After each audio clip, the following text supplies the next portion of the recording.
So I just noticed my XR250 here, it's got a little bit of chain slack, and you know, I was just cleaning and oiling it and everything, making sure it's all good. And I'm thinking about replacing this right here. I believe used to be like some kind of plastic bumper here, because you can see the chain is dragging on the trailing arm, and so I'm not a fan of that. It's kind of wearing it a little bit, scratching it. But first I'm going to tighten the chain and just see if that's even going to be required, because it's a lot of slack, and I understand it's drooped all the way down, so it'll be looser. That's a lot of slack. So I'm going to look up exactly how to set the factory spec, and I've done it before. I just want to make sure. So I've got the chain adjusted, and it's not rubbing too bad that I'm worried about fixing it right now. What I might go ahead and just try to find and order the OEM part. It's plastic. Now we have here is this little skid plate bar that Honda put on it. This is an OEM part as well, and as you can see, it's really scuffed up, which I don't think I can fix that, but this bottom plate on it is really bent up, and I think I can fix that. And as you can see, there's even some little cracks on it. So I'm going to try to remove this whole piece and clean it and make it look nice again, and see if I can straighten this out some and repair these cracks here. You can see just kind of how it's put together. We have a little piece of rubber that protects the engine from this aluminum plate if you dent it. We have these cracks right here, and then we have this big dent right here and a dent right there.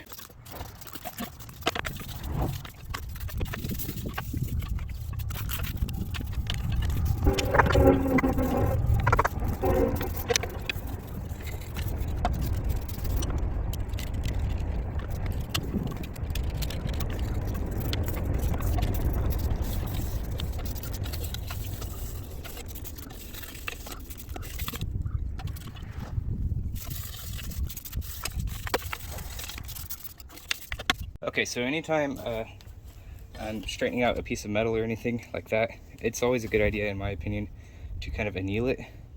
And I'll be using my propane torch for that. So I'll just kind of soften up any pieces that I need to straighten back out. And I'm just going to kind of sit here and look at this, figure out what exactly it needs. I'm sure that'll just be a time lapse for you guys. I just noticed another crack right there. We'll fix that too whenever we get around to soldering it all up.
So I just want to clarify, I'm not blacksmithing. I don't want to heat this up so much that the aluminum actually melts or gets softer or affects the grain structure really at all. All I'm trying to do is anneal it. That's where I'm taking it up to, well, honestly, on aluminum, I'm not sure exactly what temperature you're aiming for, but it's a temperature where the metal starts to relax and it's not as hard and stiff and kind of brittle as it used to be. That's the reason metal cracks. It works and it gets harder and then it breaks. It doesn't bend anymore, it breaks. So I'm just heating it up enough to soften it, and that way as it cools back down, it's not under so much stress, it's not so likely to crack. That way it's malleable enough I can straighten it back out. So just always keep that in mind. If you melt aluminum, it usually destroys the grain structure and it's not as strong as it should be.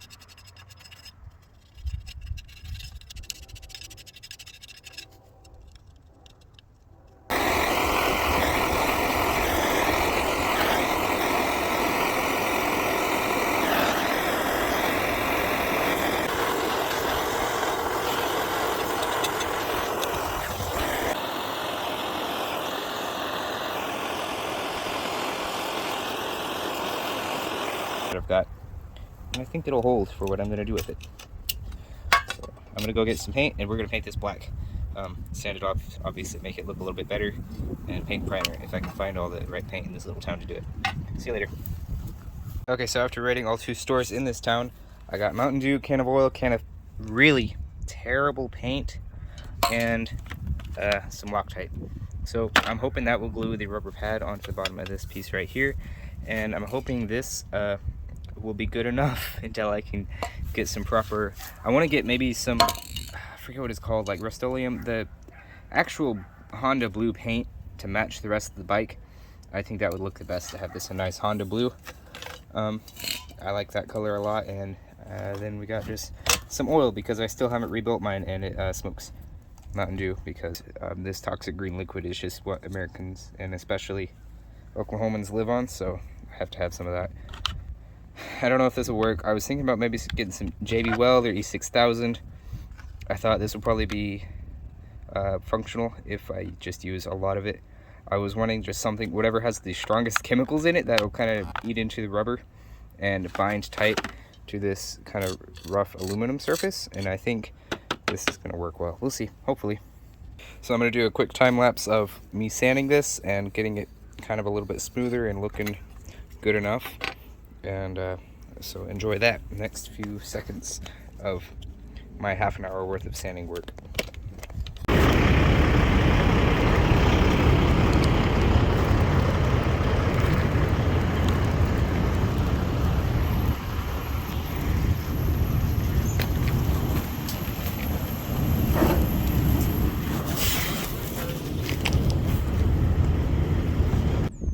Life's short, I'm running out of time to make money, so I bought this trailer here.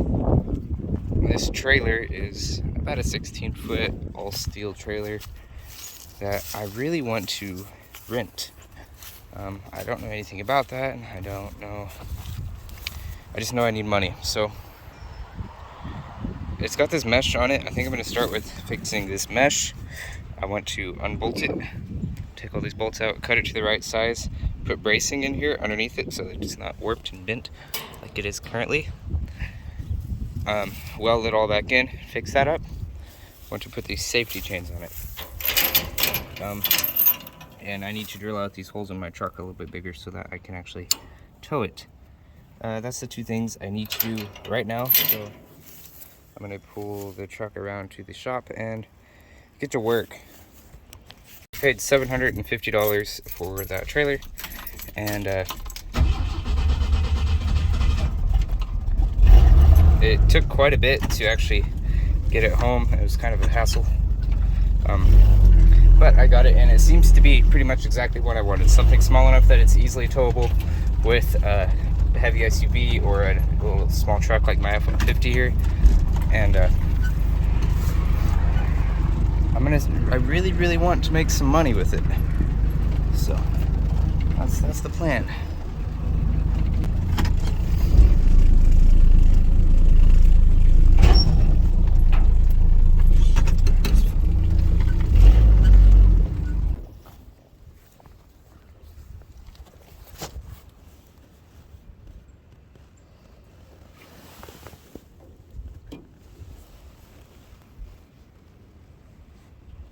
The trailer needs some sort of little part welded on right here.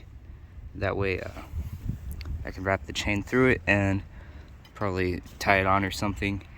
And this old chain removed, and I need to just start planning on all that and get some paint. Probably just get some gray paint to match this. Filming this stuff is super out of order, but I got the little skid plate piece on my bike, and I think it looks pretty good. The red matches the seat pretty well. It's a little bit off shade from actual Honda red, but I think once it gets all dirty and scuffed up, nobody will notice. It looks good. I like the red. I think it brings a little bit more down low and ties the bike together a lot better. I really like it. Now back to the trailer. I just went into town and tried to find the gray paint to match this on my trailer, but I couldn't. So going with just the black that I have. I may tape off and just paint this hitch piece black or something just to kind of match the design. And I built this handle on here, And I built this on here for the safety chain. And see, the safety chain can't fall completely out. So this works really well. If you guys have never used one of these types of hitches, then you wouldn't know that these are very difficult. They usually have like a little bitty tiny latch on here. So I put this great big one, and it still doesn't work great, but I'm gonna oil it and I think it'll be fine. Gives you a lot more leverage though. The only thing it's lacking is a locking pin. So if I have to design something for that. Personally, I don't care about using a locking pin on these, but with this big handle, it is a little bit more likely to maybe hit a bumper or something and come unlatched if somebody jackknifes the trailer. All right, got it all painted black. You'd never even know I changed it. I still think I need to go ahead and put a latch on this somehow. Not sure exactly what I'm gonna do. I'm waiting for the paint to dry. A little bit oversprayed, but I don't really care. It's a trailer. I don't really want to paint the trailer black. I don't like black trailers because they get so hot, especially in the summer.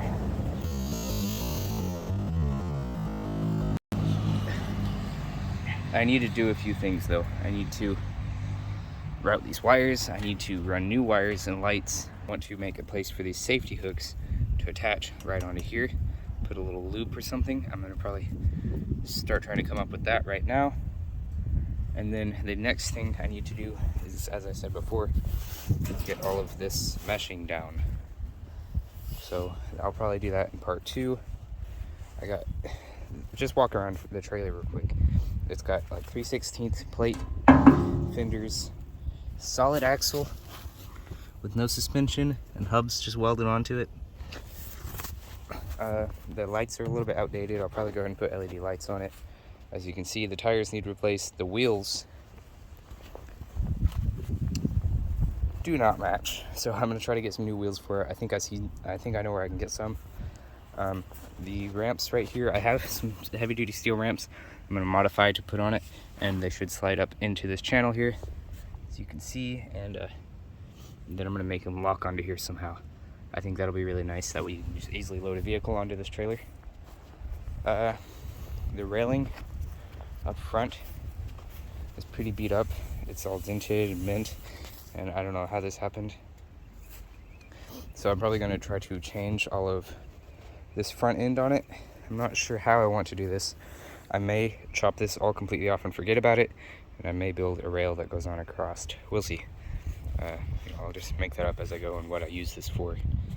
But I needed a good hitch, and this should work well. And I needed the jack reinforced. As you can see, I laid down some new beads here. Make sure that's all good and strong. I'd like bolted on jacks better, but this jack is still really new and heavy duty enough. I'm not worried about it needing replaced anytime soon. The railing on this is kind of jank all over, so I may do some work to that eventually. I want to reinforce these because if anybody clips these, there's going to be a ton of damage done, just all bent up. So I may get some channel iron or something and go along here and reinforce these little fender wells. These have enough clearance, and this trailer is low enough. I think I can put suspension on this, and I'm tempted to build some independent suspension for it. I think that would be really cool and a fun project, and I want to do that eventually. We'll see. Another thing I want to do for the lighting is replace these. Like I said, I want to buy a whole new lighting kit, replace these with LEDs, run new protecting, there'll be like some wire channels in here, replace those all with better wire channels. That looks like it needs fixed. And I want to put marker lights on these fenders, like up here somewhere or something, because you cannot really see these fenders at all in the dark. With them being black, oncoming traffic could easily hit that and do a ton of damage, so that would be bad. These have so much overlap that this little damage right here will end up getting cut off, and all of this should be nice, good expanded metal flooring, especially once I put in some more bars to make it stiff on the bottom. I would like people to be able to use this for firewood hauling. So that usually means dropping logs onto the trailer with a tractor, and I don't want it to get all smashed up from that. I just really want it to be a super heavy duty, simple, all-purpose trailer That way I can rent it without ever having to worry about it.